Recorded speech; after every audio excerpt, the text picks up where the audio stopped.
Can't even shout, can't even cry, the gentlemen are coming by. Looking in windows, knocking on doors, they need to take 7, and they might take yours. Can't call to mum, can't say a word, you're gonna die screaming, but you won't be heard. I'm Paul, this week we're talking about Hush. Hi, I'm Dave, and I'm mildly terrified. I'm Justin, and I thought it'd be a great idea if we didn't talk this whole episode. I might just cut the audio at some point. Yeah. For like a minute or two. Yeah, that'll help. Yeah, the problem is there's nothing visual with a podcast that doesn't have a camera. We're gonna need to get some animated budget into this. No. What's a budget? True. Anyway, this episode originally aired December 14th, 1999. Christmas! Oh, wow. Yay! Christmas. Christmas! Christmas! At least they get a good episode. Well, yes, but kind of total shit for most of the things. Of course, with how things are kind of nowadays, it's not too surprising, but yeah. Yeah, so this is a Christmas episode, not a Halloween episode. Well, yeah, we already had a Halloween episode this season. I know, this just seems like it would be a Halloween episode. Yeah, it would work much better, probably. However, let's get into the plot. During a college lecture where Dr. Maggie Walsh is discussing the difference between language and communication, Buffy has a dream in which Riley kisses her. They are interrupted by a young girl holding a distinctive box and singing a cryptic rhyme about the gentleman. Riley and Buffy speak after class and they almost kiss, but are unable to stop talking. They leave when it becomes awkward. Buffy calls Giles to tell him of her dream and the details of the little girl's rhyme. At Giles' apartment, Xander and Anya argue, as Anya is trying to get Xander to tell her what she means to him. He's unable to answer her. Willow attends a meeting of the campus Wicca group, hoping to meet others who share her interest in studying witchcraft, but is disappointed when they only want to talk about bake sales. Willow raises the subject of spells, but is chastised for pandering to the stereotype about witches performing magic. A shy woman in the group, Tara, I promise she won't be important later. I also think it's more Tara, but okay. I say Tara, but yeah, either one's probably correct. Starts to speak up to support Willow's suggestion, but falls silent when the attention turns to her.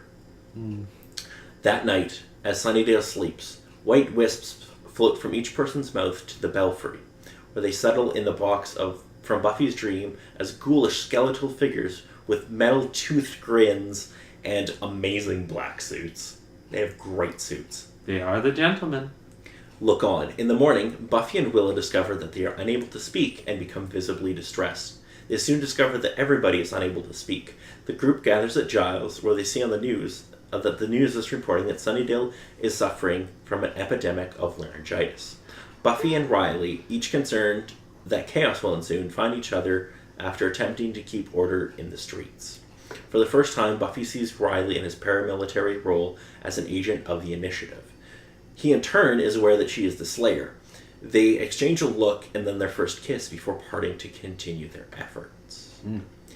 That night, the ghouls leave the belfry and float into town, accompanied by their straitjacketed, deformed minions. They knock on the door of a student, and when he opens it, because they won't break in because they're gentlemen, Yes.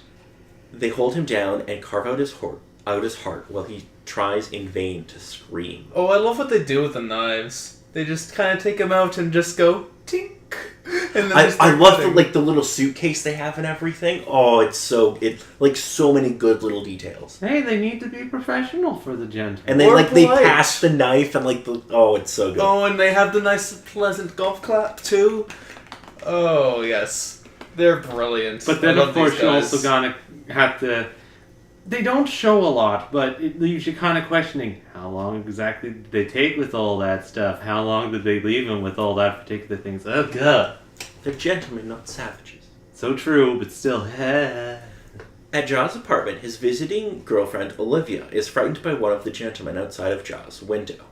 The following morning in a campus classroom, Giles somehow got access to this classroom, but uses a series of overhead transparencies to explain to the others that the gentlemen steal the townspeople's voices so that no one can scream as they gather the hearts they need, and that folklore indicates that they have been vanquished when a princess screamed. The only thing that will kill them is a live human voice.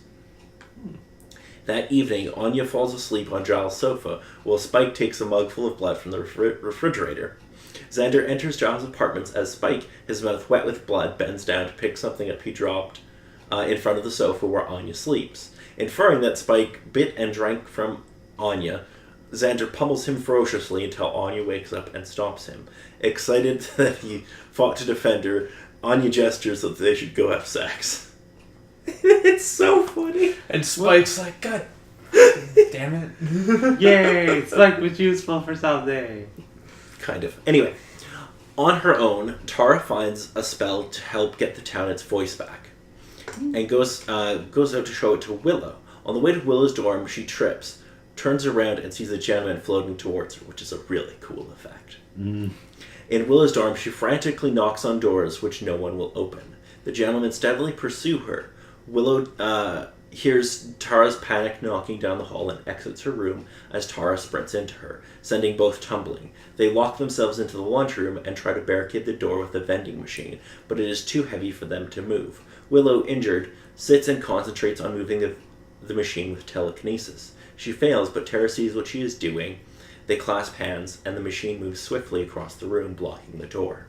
On patrol, Riley notices shadows in the belfry and goes to investigate. Buffy finds two of the gentleman's minions, kills one, and runs after the other. Riley fights his way into the belfry, and while he is embattled, Buffy crashes through a window fighting. He turns to attack and finds him face to face with Buffy. She fights while he stares, unmoving. When a minion pins her down, she sees and recognizes the box from her dream and gestures wildly for Riley to destroy it. When he does so, the stolen voices escape. Buffy screams until the heads of the gentlemen and their minions explode. Not to mention that he missed the box at He first. did. He crushed something else. And he looked super chuffed with himself. I'm pleased. I did it. It's like, is that it? No, box! Oh, right. Wham!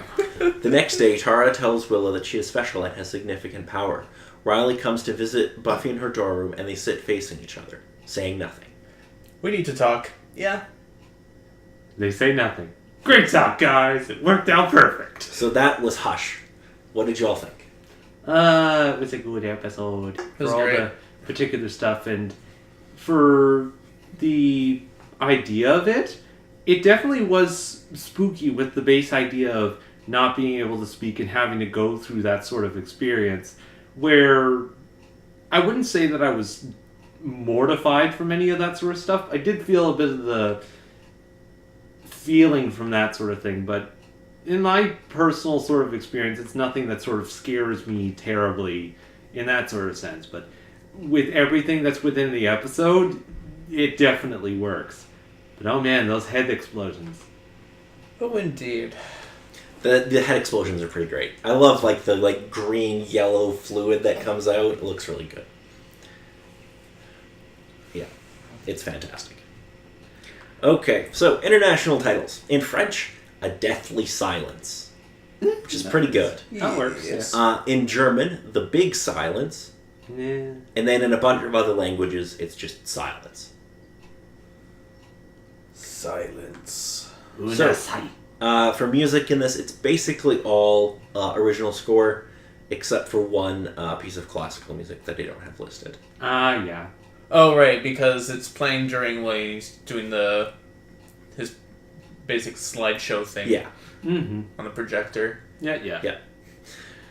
So, all the particular methods that people worked with to trying to get certain messages across. I love the dude with the whiteboards, and he's selling them for $10. Whiteboards. Anybody need whiteboards to communicate? Fucking A, man. You bought those for $1.50.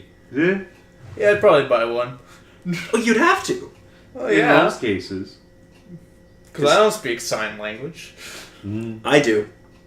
That's the middle finger. Yes, it is. And that's the only sign language you know. I also know this. Those are two. but it's effective communication.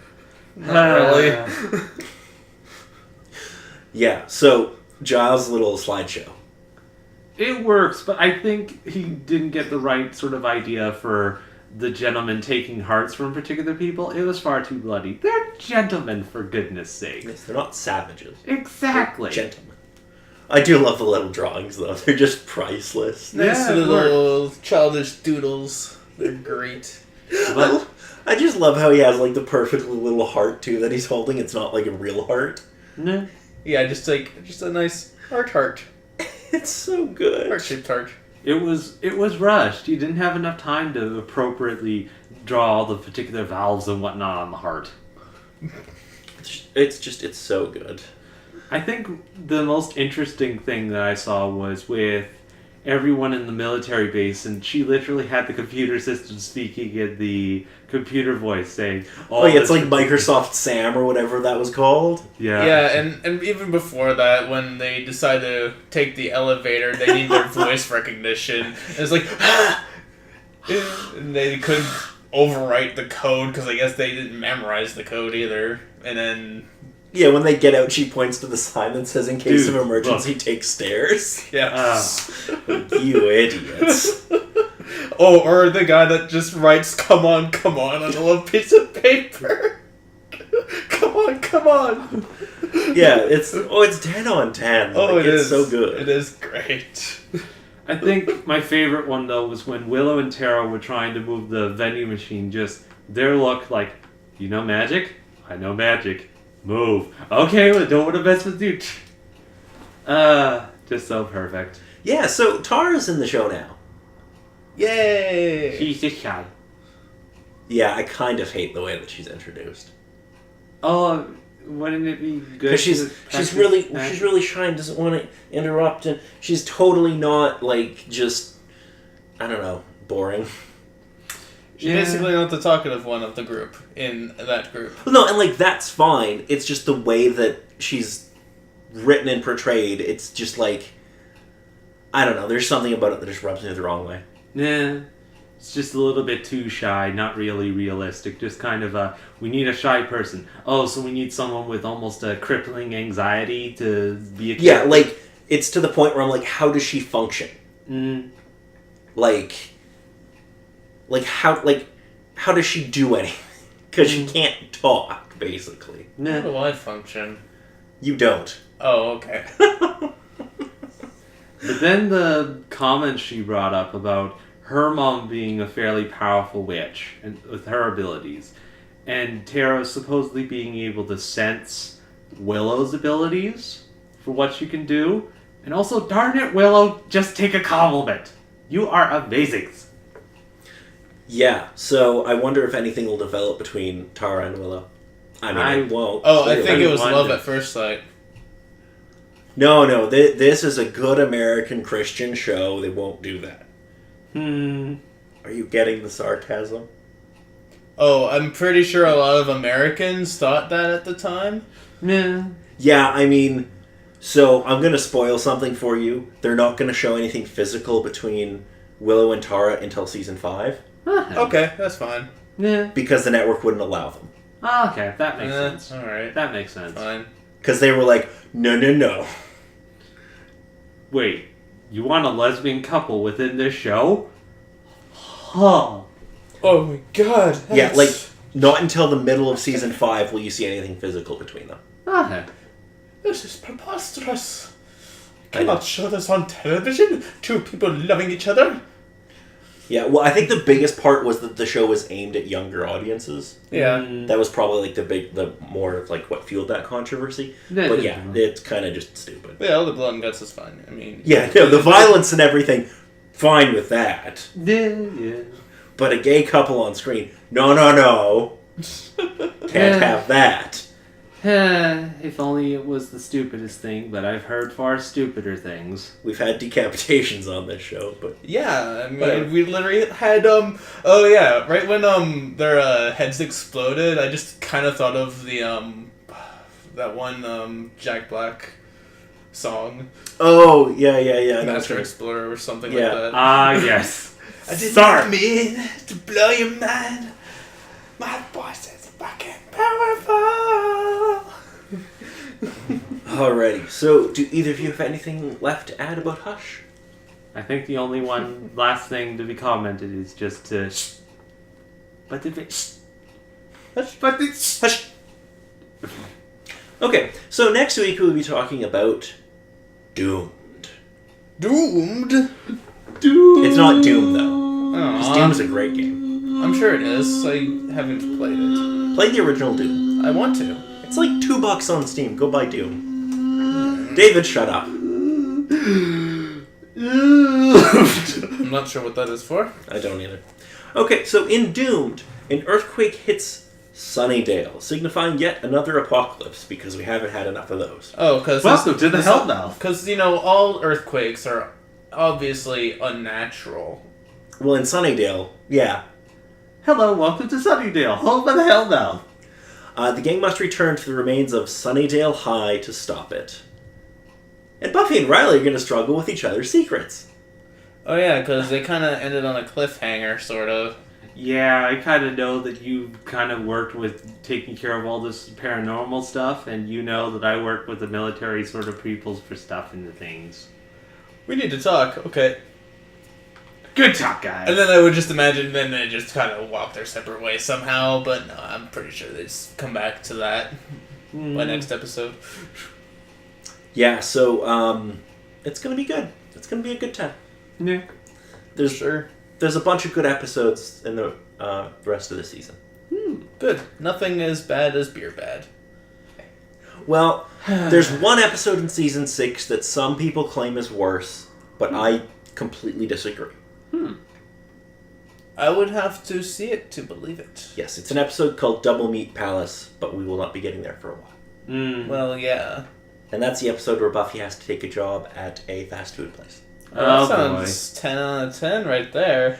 I think it's a good episode. A lot of people hate it. But we aren't there yet. So until next week, I'm Paul. I'm Dave. And I'm Justin.